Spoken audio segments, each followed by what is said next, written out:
Let's start with a number that doesn't make sense. 8. That's how many people live in Reynolds County, Missouri per square mile. 8. In a county with rivers so clean you can drink from them, land so cheap it looks like a listing error, and scenery that would cost you $500,000 to live near in Colorado. 8 people per square mile. Carter County, same region, same story, sits at fewer than 5,400 total residents across hundreds of square miles of terrain that, in almost any other country on Earth, would be a national park with a waiting list to visit. The Missouri Ozarks has everything. Clean water, cheap land, no traffic, no noise. Caves, rivers, bluffs, wildlife, and a pace of life that people in Chicago and Denver pay therapists to help them imagine. And yet the population numbers look like someone made a mistake. They didn't. Here's what actually happened. The first thing you need to understand about the Ozarks is that the same geology that makes it beautiful makes it hard to build on. The Ozarks is not a valley you can flood with flat farmland. It is not a plain you can grid into subdivisions. It is an ancient, eroded plateau, over 1 billion years old in its bedrock, carved by water into a landscape of ridge tops and hollows that runs on its own logic. Roads have to curve around it. Infrastructure has to be built over it, under it, and through it at enormous cost. The same forces that gave the Ozarks its extraordinary spring systems, its biodiversity, its visual drama. Those forces made large-scale development expensive from day one. The natural beauty and the population problem come from exactly the same place. That is not a new problem. Before European settlers arrived, the Ozarks functioned primarily as a hunting ground rather than a settled center of civilization, because the terrain that makes it rich in wildlife makes it resistant to the kind of agriculture that feeds dense populations. The Scots-Irish settlers who moved in during the 1800s adapted to this. They built a culture of deep self-sufficiency, tight community bonds, and radical independence from outside institutions. That culture has real strengths. You can still feel it today. But it also meant the region never built the political infrastructure to demand investment from the state. Outsiders had already come in, taken the timber and the minerals, and left. Why would anyone trust the next round? That suspicion, earned over generations, is part of why the Ozarks has historically received less than its share of public investment, and part of why it is still waiting. Now look at what that history produced economically. The median household income in Carter County, Missouri in 2023 was $45,083. Reynolds County was $44,357. Oregon County was $44,259. The Missouri state median that same year was $68,545. We are talking about a gap of over $20,000 between what a typical Ozarks household earns and what the average Missouri household earns. That is not a rounding error. That is not a temporary dip. That is a structural condition baked in over a century of economic development that never fully arrived. Thus, Ozark County, yes, there is a county named Ozark in the Ozarks, has a poverty rate of 17%.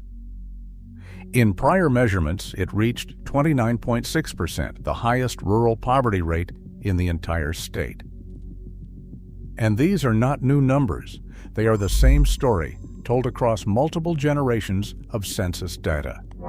Here is where it gets really interesting. The Ozarks is not short of things to offer. It is short of employers willing to pay people to be there. Tourism, healthcare, retail, small government, a shrinking slice of agriculture, that is roughly what the job market looks like in the deep Ozarks counties. None of that generates the wages or the career trajectories that keep educated young people from leaving. Think about what that actually looks like on the ground. You grow up in Shannon County or Reynolds County.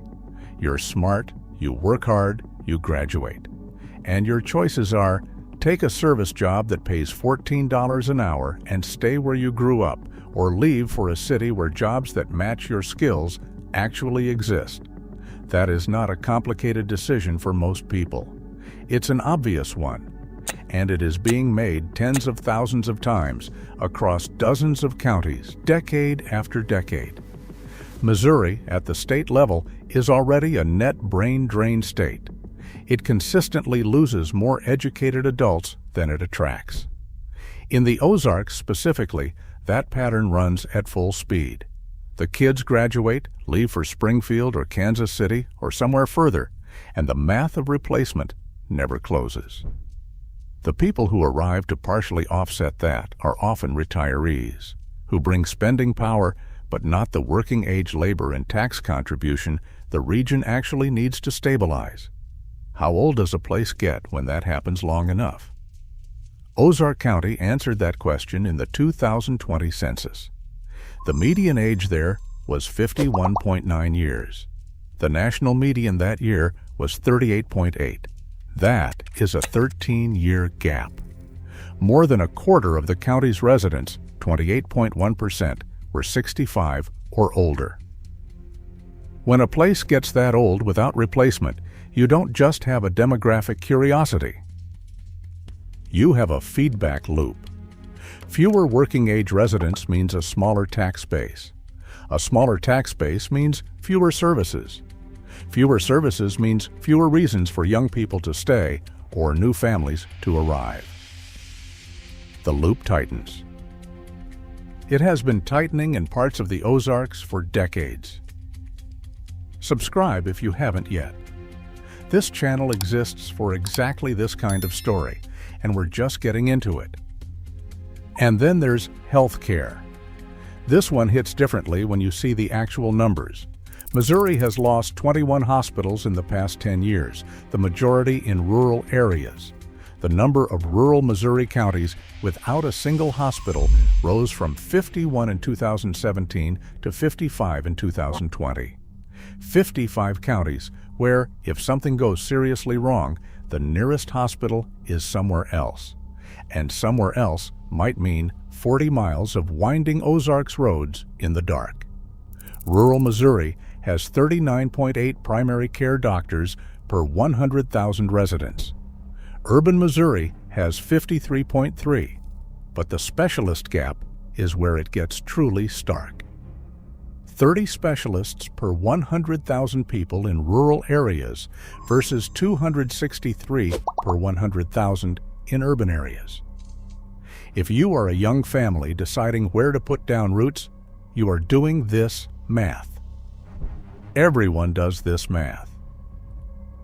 And the Ozarks keeps losing it. Now add broadband, or rather the absence of it. Over half of Missouri's rural residents lack access to broadband at even the minimum viable speed. A 2020 federal analysis found that roughly 555,000 rural Missourians, 30% of the rural population, had no high-speed internet access at all. That number is widely considered an undercount because the FCC counts an entire census block as covered if even one address in that block has service. The real picture on the ground is worse than the official numbers show. Here is why that matters beyond streaming videos. No broadband means no remote work. Remote work is the economic opportunity that should, in theory, be transforming the Ozarks right now. Cheap land, clean air, low cost of living, all you need to make a living is a laptop and a decent connection. That's the pitch. That's what could change the population math entirely. The Ozarks should be flooded with remote workers from Austin, Denver, and Seattle who are tired of paying $3,000 a month for an apartment. But it is not, because the connection is not there. The one thing that could unlock all of that natural advantage is the one thing the infrastructure has not delivered.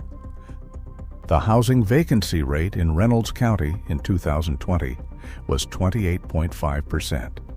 More than 1 in 4 homes were empty. Not all of them are falling down. Many are solid structures on good land, at prices that would make someone from a coastal city laugh at the listing. But those houses are not filling up because the conditions that would bring people to fill them are not fully in place yet. What is happening instead is something the people who do live in the Ozarks are watching with increasing concern. Outside investors have been quietly buying Ozarks land since around 2018, and the pace accelerated sharply through 2020 and 2021. These are not mostly individuals looking for a cabin. They are limited liability companies, land investment companies, institutional funds, entities whose names on the deed tell you nothing about who is actually behind the purchase. They are buying timberland, recreational ground, waterfront property, and agricultural parcels. In certain Ozarks counties, land prices climbed 40% or more between 2020 and 2024. 40% in 4 years, in a region where the entire identity was built around affordability. The window that made the Ozarks accessible to the families who grew up there is closing, and it is closing before the broadband arrived, before the hospital stabilized, before the jobs came. The affordability is ending before the reasons to stay were secured. That is the specific tragedy of the timing. There is an official name for what several Ozarks counties represent economically. Persistent poverty counties. These are counties that have maintained poverty rates above 20%, not for one difficult decade, but across multiple consecutive census periods. That designation does not describe a place having a rough patch. It describes a structural condition, one where the same economic limitations have been handed from one generation to the next, on land that by every natural measure should not produce that outcome. And yet the story does not end there, because the complete picture never ends with only the hard numbers. The tourism economy around the Ozarks lakes and rivers is real and growing. The LK reintroduction program that started in 1981 with animals that had been absent from the region for over a century has produced the largest elk herd east of the Mississippi River. That is not just a wildlife achievement, it is generating measurable tourism revenue in counties that desperately need it. The craft economy, distilleries, pottery, furniture, music, is quietly expanding in ways that regional economic data does not fully capture. The Katy Trail, the longest rail trail in the United States, draws visitors year-round. The freshwater systems that ecologists rank among the most important in North America are still there, still clean, still extraordinary. The land value being recognized by outside investors was always real. The region was simply the last to be discovered. The Missouri Ozarks does not have fewer people than it should because it lacks something worth living near. It has fewer people than it should because the infrastructure gaps, the broadband, the healthcare, the employment, the education have not closed fast enough to turn natural value into population growth. Close those gaps and the terrain sells itself. The rivers are already there. The land is still, for now, largely there. And here is the part that should bother everyone watching this, regardless of whether they have ever set foot in the Ozarks. The region is sitting on freshwater resources that are going to matter more, not less, as the climate shifts. It is sitting on land that is still relatively affordable, while almost every other desirable landscape in the country has been priced beyond the reach of working people. It has the physical ingredients for a genuinely good life: clean air, open space, community, food you can grow yourself, beauty that does not require an entrance fee. The question is not whether that is worth something. The question is who gets to access it. Right now, the answer is increasingly outside money, not the people who grew up there, not the young families who might want to build something there. Outside money is moving quietly through LLCS at prices locals cannot match, for purposes that serve portfolios rather than communities. The race the Ozarks is running is not just about population numbers. It is about whether a place with this much going for it ends up belonging to the people who call it home, or becomes a recreational landscape for people who live somewhere else and visit on weekends.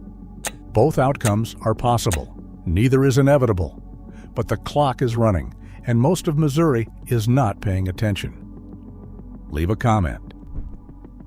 Are you someone living in the Ozarks watching this in real time? Are you someone who left and thinks about going back?